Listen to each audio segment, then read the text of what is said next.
Hey everyone, I'm back again to answer some of your burning questions about Pantheon's classes.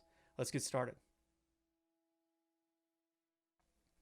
Okay, so our first question is for the Cleric, and it comes from the user Aqua on our forums. Here's the question. How is the summoning and usage of Celestial Tomes going to work? Do I have to have it equipped in my weapon or shield slot to be working? First, Clerics will be able to summon Tomes in the early game. They will go into your general inventory and you can equip them from there. Once that falls off, you will be finding more powerful rare tomes out in the world. And yes, you do have to have them equipped. They are a secondary or an offhand item, and so they'll fit in the same slot that a shield would. Okay, the next question is for the Dire Lord. This comes from the user Heganox on our forums. And the question is, will the Dire Lord have the highest base health pool? And how will the Dire Lord's health scale against the other tank classes? So all three of the tank classes will have a higher base health pool than the classes in the other archetypes. But none of the three tank classes will have a higher base health pool than the other, not including starting race, starting attributes, things like that. But what you've picked up on here is that yes, many of the Dire Lord's abilities and traits emphasize higher health and grow more potent, sometimes exponentially so, based on the total health a Dire Lord has.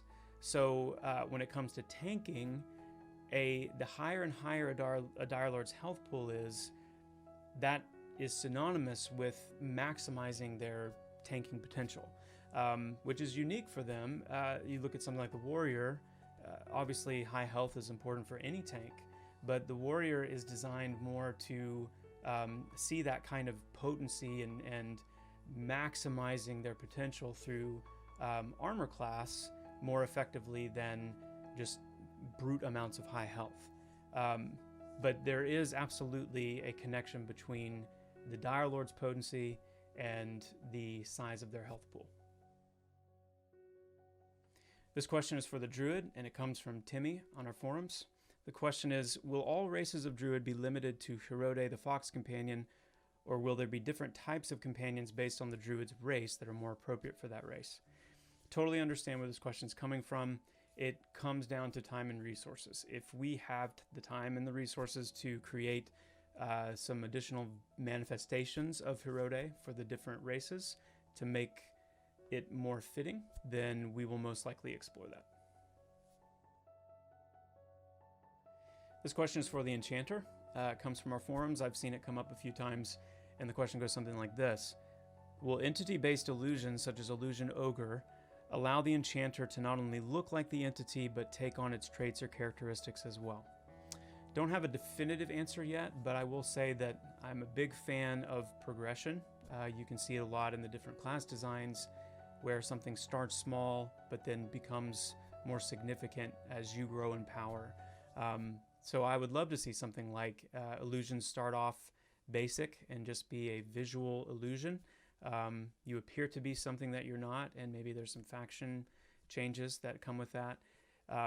But then also seeing a path of becoming more adept in your illusory arts, where it may eventually border on something more like transmutation, where you physiologically turn into the thing, taking on its traits and characteristics as well. I think something like that would be really cool.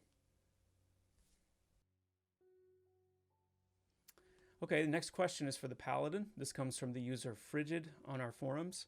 And the question is, Paladins are the only tanks that we've seen that have casting times for some of their abilities. What will this mean for their mitigation and avoidance? Will they be able to dodge, parry, block while casting? What about spell pushback? So first of all, Paladins have been intentionally designed without mana. That's to help them avoid the traditional anti-mana fare like silence, counterspell, mana drain, things like that, and the conundrum that can be for tanking in many situations, which relates to the other reason, which is to maximize their group readiness, to put them on par with Warriors and Dire Lords when it comes to being able to sustain a group's momentum, not having to sit and wait, to get mana back between every fight, things like that. But yes, some of their abilities have casting times which makes them vulnerable to spell interruption and spell pushback. They're being hit while trying to cast these certain abilities.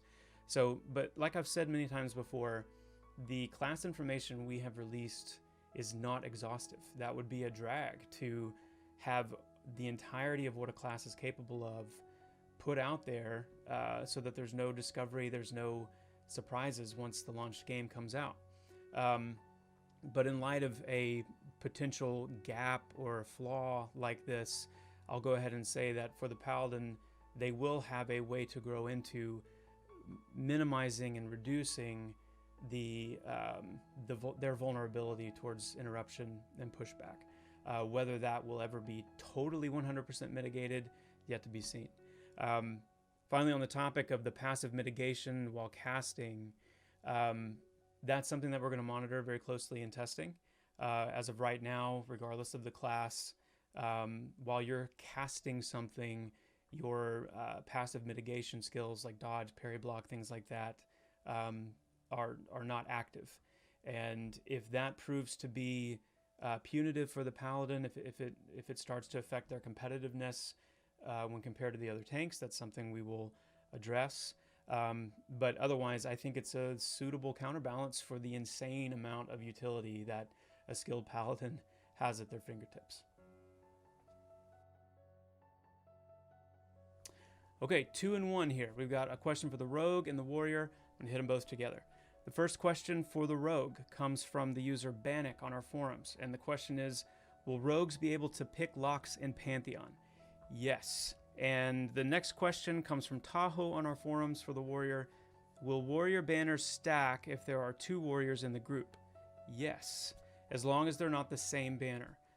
2 Warriors, 2 different banners, they can use them both at the same time. That'll do it for this segment of Burning Questions. Thank you all for these questions, and I hope these answers have been helpful. Please keep your questions coming. We would like to do this segment more and more, so let us know if there's anything you're wondering about, and we'll try to cover it. Until next time, onward and upward.